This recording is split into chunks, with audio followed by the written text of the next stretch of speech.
성도 여러분들 안녕하십니까? 1월 9일 일요일입니다. 함께 하신 여러분들을 환영합니다. 저는 세리토스 교회를 섬기는 김희상입니다. 이제 함께 기도하시고 시작하겠습니다. 하늘에 계신 아버지 하나님, 오늘도 우리에게 새로운 한 날, 한 주간을 열어가게 하시니 감사드립니다. 주님께서 주신 생명과 구원에 대해서 감사하는 마음으로 이 하루를 열어가게 하여 주옵소서. 주님, 오늘도 저희들이 주님 앞에 설 때 겸손함으로 주님의 그 말씀하심에 귀 기울일 수 있게 도와주시고, 저희들이 언제나 주님의 백성이고 주님께서 우리의 하나님 되심을 잊지 않는 저희들 되게 인도하여 주옵소서. 주님, 오늘도 저희들이 말씀을 펴고 주의 도우심을 간구하오니 우리와 함께 하시고 깨우침을 허락하여 주시옵소서. 질병으로 고통당하는 주의 백성들의 탄원을 주님께서 외면하지 마시고 그 음성에 귀 기울이시며 그들의 고통을 경감시키시고 치유의 손길을 베풀어 주셔서 하나님의 은혜를 입도록 하여 주옵소서.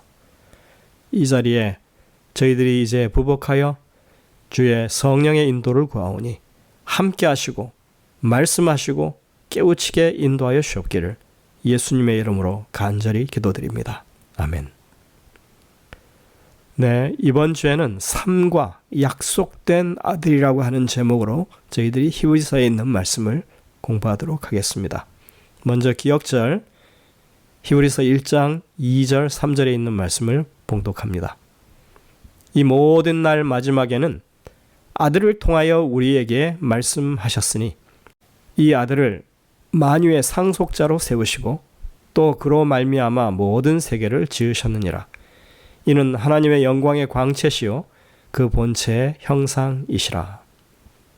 우리는 지난 2주간에 걸쳐서 히브리서가 어떤 책인지, 히브리서의 중심 기별이 무엇인지 개괄적인 내용들을 다루었습니다.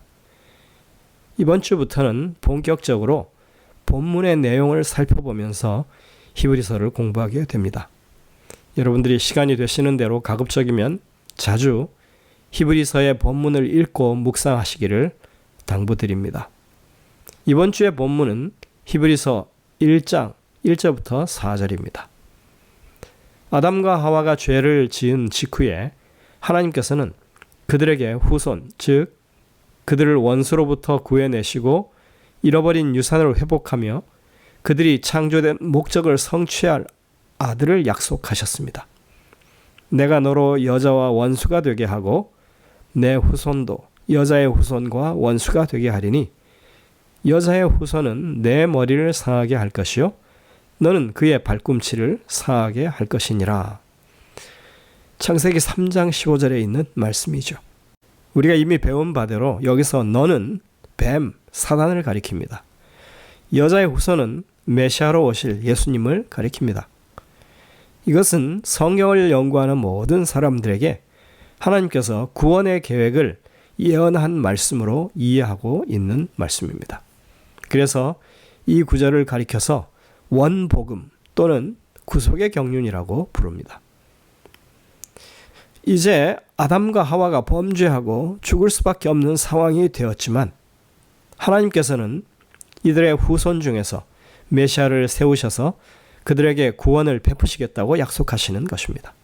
그들은 뱀에게 속아 죄를 짓고 죽게 되었지만 이 아들은 그들이 실패한 자리에서 마침내 뱀을 이기고 그들을 대표하여 구원해낼 것이었습니다. 엘렌 화이트는 이것에 대해서 이렇게 말합니다. 아담과 하와는 이 약속을 처음으로 듣고 이 약속이 속히 성취되기를 고대했다. 그들은 그들의 맏아들이 구주이기를 바라면서 그 아들을 기쁨으로 환영했다. 그러나 이 약속의 성취는 지체되었다. 시대의 소망 31쪽입니다.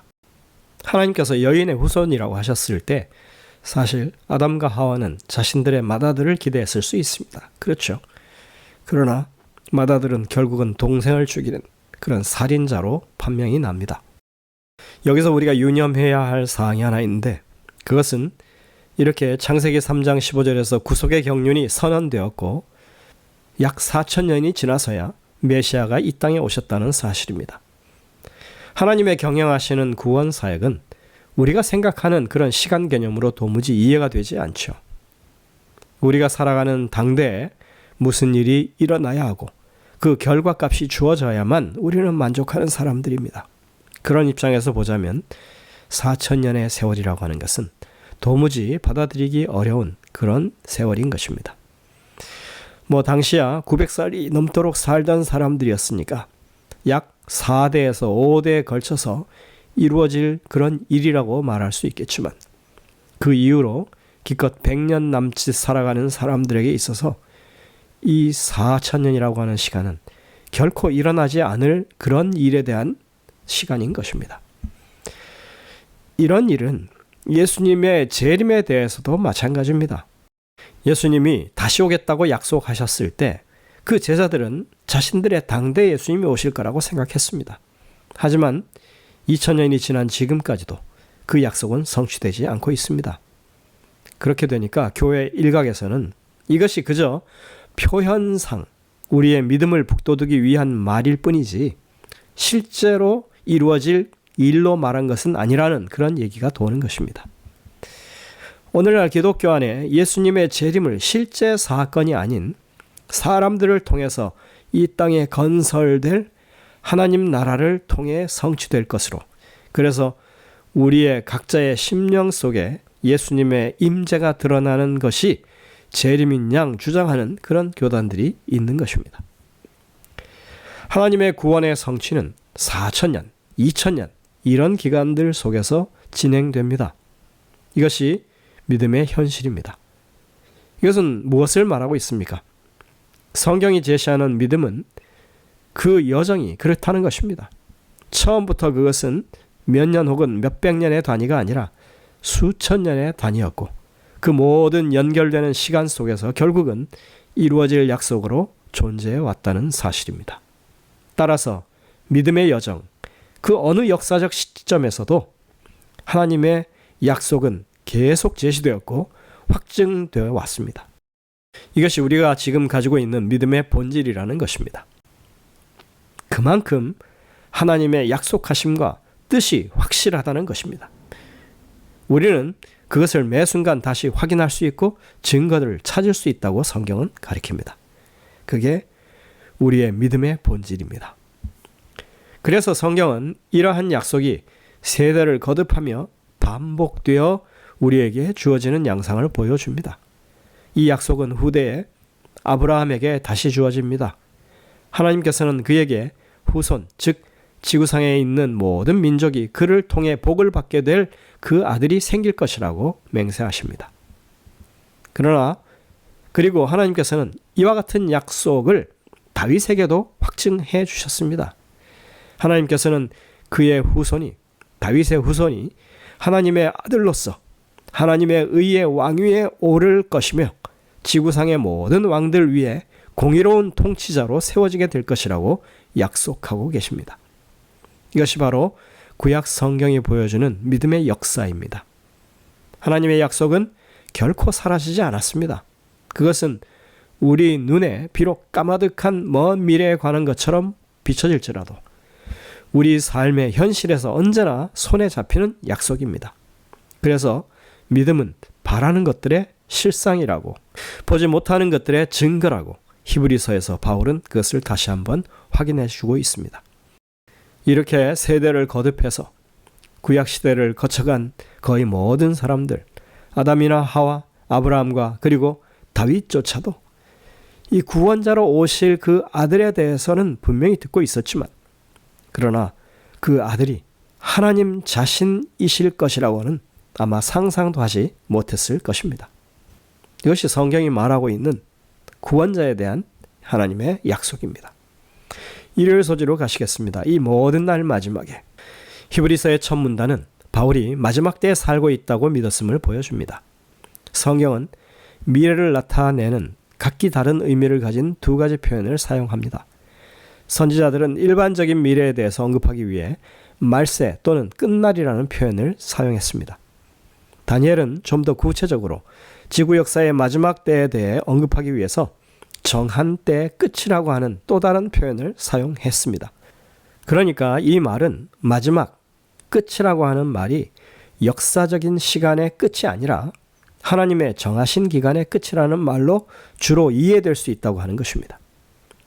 이것은 우리가 성경을 읽을 때 말씀을 이해할 수 있는 아주 중요한 단서가 되는 그런 내용이라고 하는 것을 기억하시면 좋겠습니다. 성경에 보면 발람이라고 하는 참 못난 선지자의 이야기가 나옵니다. 하지만 하나님께서는 그런 못난 선지자를 통해서도 예언하십니다. 민수기 24장 14절부터 19절을 보면 발람 선지자의 입을 통해서 하나님이 메시아를 보내신다고 하는 내용이 나옵니다. 한 별이 야곱에게서 나오며 한 규가 이스라엘에게서 일어나서 모압을 이쪽에서 저쪽까지 쳐서 무찌르고 또 셋의 자식들을 다 멸하리로다. 이 말씀들은 분명히 예수님을 예언하고 있는 말씀입니다. 이 예언을 할 때 발람은 그 일이 가까운 일이 아니라 후일에 일어날 일이라고 말했습니다. 또 이사야 2장 2절 3절을 보시면 메시아가 오실 때를 가리켜 말일이라고 부르고 있습니다. 이렇듯 구약의 선지자들은 후일에 하나님께서 당신의 백성들의 원수를 물리치고 나라들을 이스라엘에게로 이끌어 올 왕을 일으키리라고 선포합니다. 바울은 히브리서의 첫 구절을 통해서 그렇게 구약시대부터 내내 반복되어 온 하나님의 구원의 약속, 이 약속들이 이제 예수님 안에서 성취되었다고 이야기하는 것입니다. 예수님께서는 사탄을 물리치셨으며 또한 복음을 선포하심으로 모든 나라를 자신에게로 이끄시는 분이십니다. 이런 의미에서 보자면 예수님께서 하나님의 약속들을 성취하신 시기를 약속된 기한의 마지막 때, 말세라고 한 것이 분명합니다. 동시에 성경이 말하는 마지막 때가 이미 시작된 것으로 볼 수 있다는 것입니다.